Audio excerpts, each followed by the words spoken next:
Hey everybody, it's Mrs. Slauson. So we are on page 2. Just to let you know, I'm sitting outside, so if you hear a car or people talking, that is why.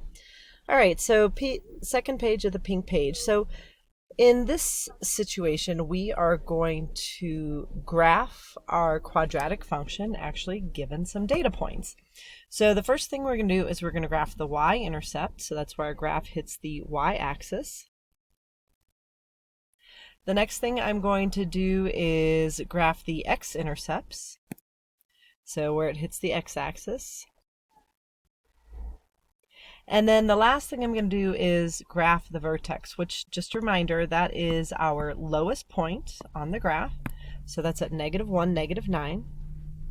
And if you recall, during when I first started teaching the graphing here, that we have a line that can be drawn through that vertex, and then every point has a partner point. So I'm going to give the y-intercept, that 0, -8, its partner point with this x.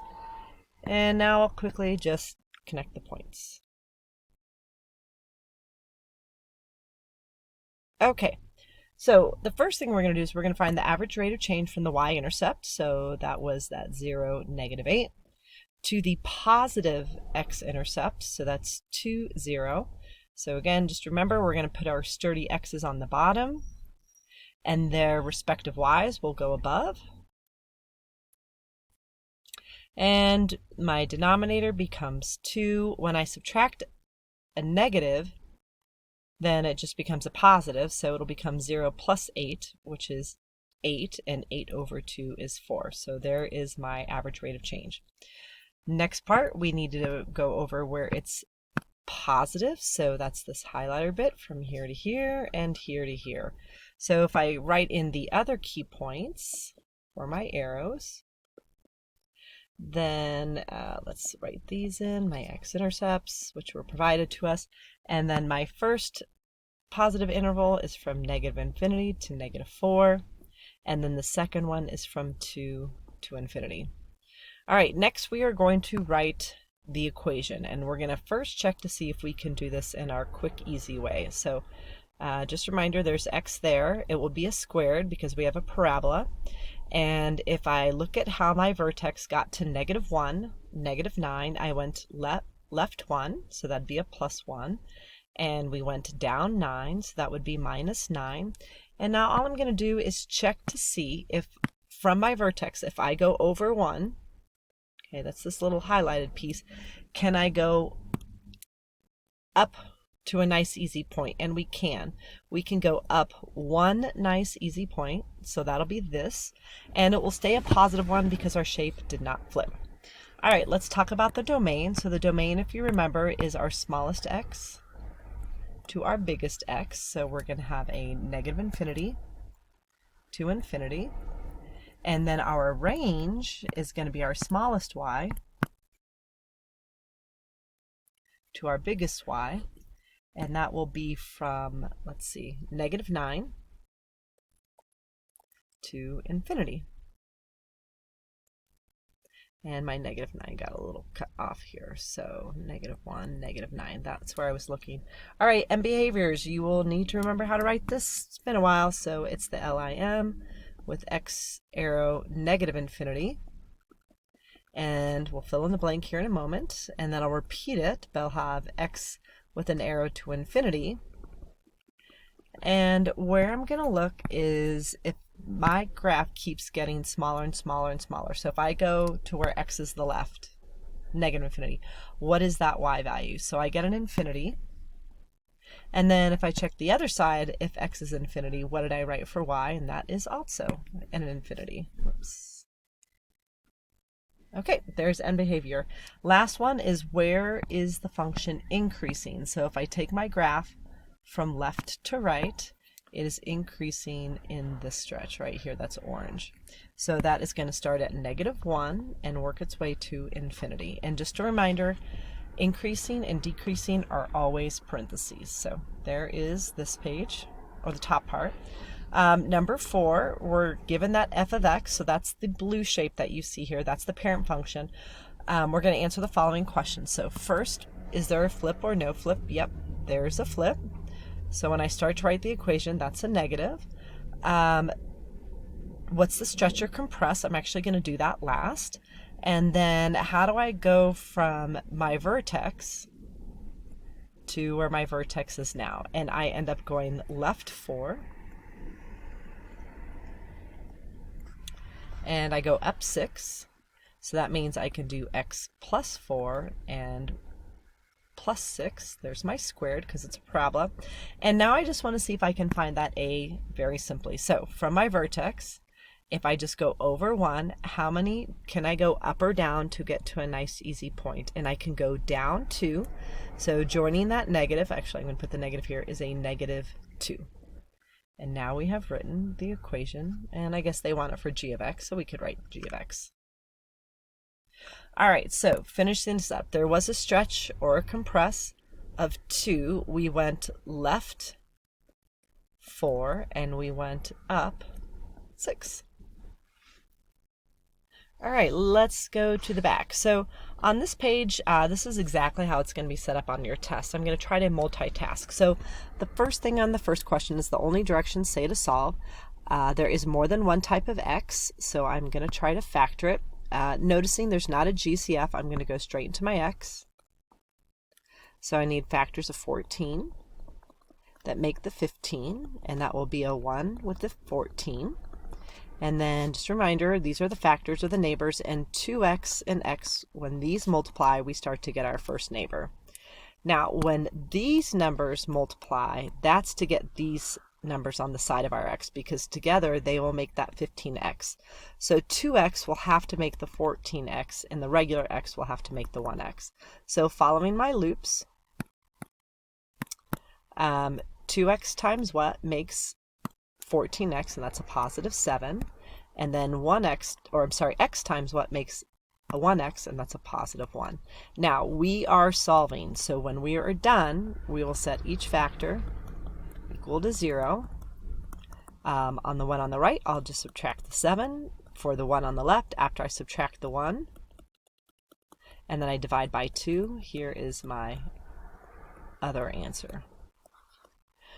All right, number 7, we're going to solve. Please note that there's an alligator. So first, more than one type of x. Looking here, there is not a GCF. So I'm going to go ahead and just make my x. So factors of 32, that make 12. And that's going to be an 8 and a 4. So factoring works. Here are the neighbors. And an x and an x, that's all I need. When these neighbors meet, we'll make x squared. And then these loops will help to make these numbers. And since I'm starting with x in my factors or neighbored parentheses, it doesn't matter which one I work with. So this loop can make 8x, the other one can make 4x. So following my loops, x times what can make 8x, and that's a positive 8. And then x times what can make a 4x, and that's a positive 4. All right, if I do set these equal to 0, I get a negative 4. And if I set the other one equal to 0, I get a negative 8. Now, if my problem had been with an equal side, I'm done. But otherwise, I have, according to this left side, I have a non-flipped U, okay, regular U. And then I have a flat line. That is the other side. That's this side. And according to my inequality, remember, this means below. So if negative 8 is here and negative 4 is here, I want the part of the U that's below the line. And when you write your answer in interval notation, it will be brackets because my inequality is underlined. And that's my answer. All right, on number 8, we're going to solve. There is one type of x, so I'm just going to continue to getting x by itself. First, I'm going to divide by negative 2, which gives me 64, and then I will cube root, not square root, and that gives me 8, and it's only 8, it's not negative 8, because if I multiply 8 3 times, I'm sorry, it's not 8, let me correct that, hold on, it's 4. If I multiply 4 3 times, I get 64, but negative 4 3 times would give me negative 64, so I'm going to leave that out. All right, so this shape is a line, kind of a curly line that's going down. That's what the negative says. On the right, I've got a flat line, and my inequality says I want the part of my curvy line that is below the flat line. And if this point is 4, and to the right my x is infinity, to the left my arrow would represent negative infinity, I want from 4 to infinity, parentheses on both. All right, number 9, we are going to solve, and the directions should have been like they are in number, never mind. This should not be there. So we're just going to solve. So looking at number 9, I notice that there's more than one type of x, so I'm going to subtract the 4 over. And now I'm going to try to factor. There's not a GCF, and I'm looking for factors of -4 that make -10, and there's not, so we will do the quadratic formula, where a is 1, because a is the number with our x squared, there's an invisible 1, b is our number attached to our x, so that's a -10, and c is -4. So we're going to do x equals the opposite of b. We're going to add or subtract a square root. Remember to put your b in parentheses, and then you can subtract 4 times your a times your c. All right, and then all of this is over 2 times a. So what I need for you to do here, at the very least, is you're going to do 10 plus or minus one number in the square root over 2. And you can go to your calculator and start with your parentheses first, but otherwise order of operations would turn this into 100. Then I would multiply, which would give me -16, and when I subtract a -16, it turns into +16, so I get 116 here. All right, let's talk about answers. This actually hasn't happened yet in our problems, but they do prefer the smallest number inside our radical, inside our check mark. So although 116 isn't perfect, and you would have done this in geometry, I have factors of it that are 4 with 29, and I can take the square root of 4 and actually turn it into a 2 and bring along the square root of 29, and then all of it's over 2. So this is a good answer. This is a little better. But one thing, and we'll look at this more in our next chapter, is I can make a triangle with my numbers that are not in the check mark. And if you notice, I can actually take all of these numbers and divide them by 2, like a fraction. Look for that least, that greatest common factor. And if I divide all of those numbers by 2, I get this. Now the 29 does not get to be touched because it is in a check mark. I can only divide the non-check mark numbers. Now, I'm not needing for you to go this far in this chapter. If you are interested, you can go to your calculator, and I don't know if this version has it. Let's see, alpha, nope. Mine does not have the alpha y equals. However, you can do alpha, wait, maybe it does, hold on. Yep. So you can do alpha y equals enter and type this in. Now I'm going to type it in because I know how to type this in without the fraction option, but you would put in your numerator this,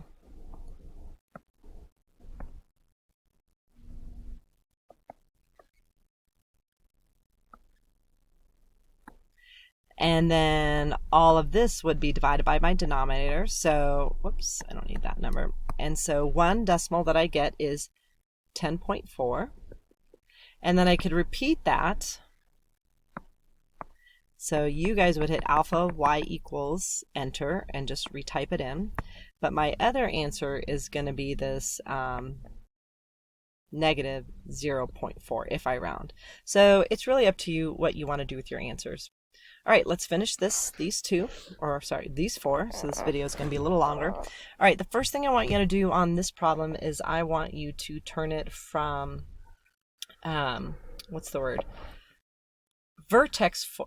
change to vertex form.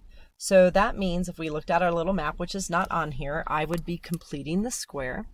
And when I do that, I got to take that 4 out first.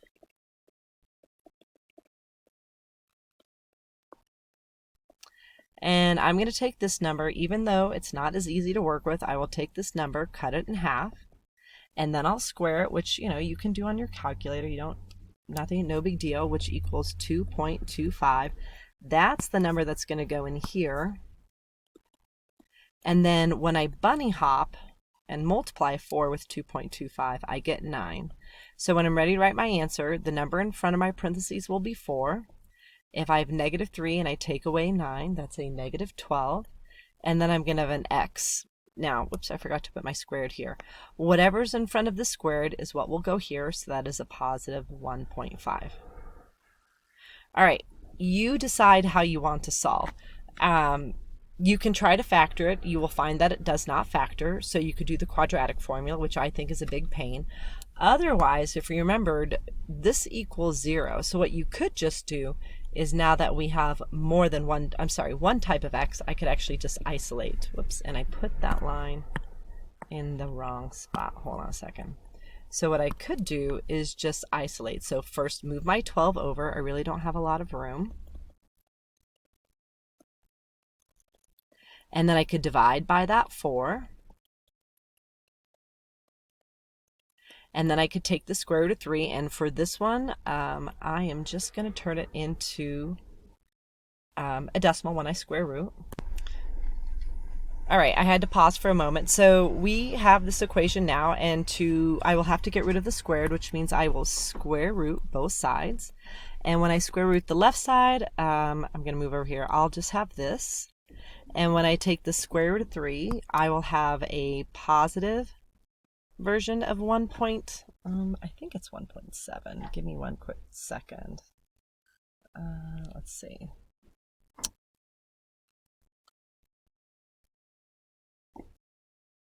Yeah, it's about 1.7, and I'll have a negative version of that.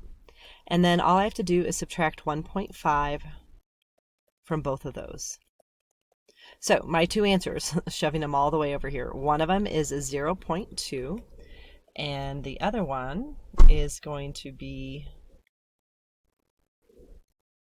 all right, hold on one second,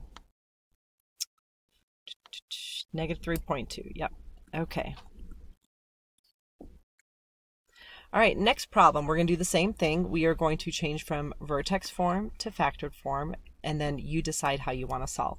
So here, when I do this, I will have to, again, when I group my x's, I will have to take out this negative 3, which changes everything to here. Here's my adding the box. Now I'm going to take the 4, I'll cut it in half for 2, then I'll square that and get a 4. So the 4 is going to go here, and then when I bunny hop, I'll put a negative 12 here. So when I write my final answer for vertex form, there's negative 3. At the end, subtracting that negative 12 will leave me with 18, and then I'll have x minus whatever in front of this squared. Okay, so this is now vertex form. So again, you could go back to the original problem, and you can try to factor it.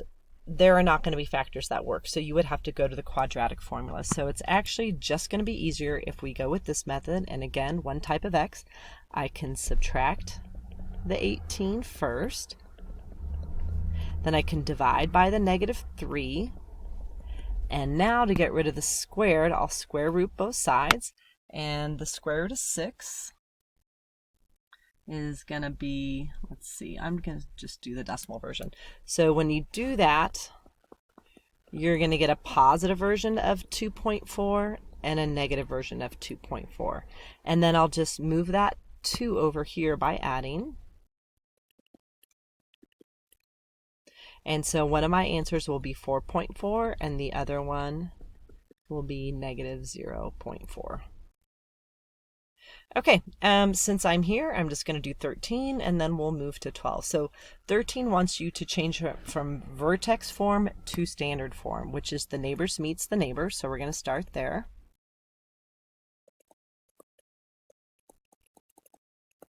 All right, I like to have my neighbors that look similar meet first, so I'm going to start there.